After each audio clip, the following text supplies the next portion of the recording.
In this video, I'll be showing you how to generate UI components. The component that I'll be generating is a new Contact Us page with a link in the nav bar right here.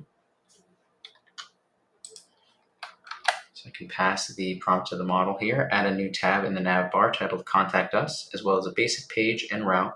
Give it the same styling and functionality as the other nav bar items, including highlight on hover, make the name of the associated route /contact. Make sure that the nav bar is still accessible from the new Contact Us page. And I'll send that with Codebase as context.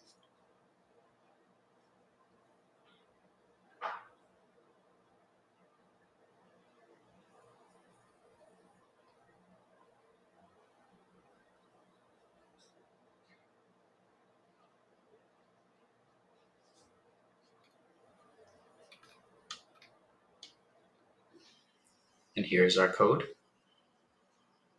as well as an explanation of what the model did. And we can accept those changes and we'll see our new Contact Us page here.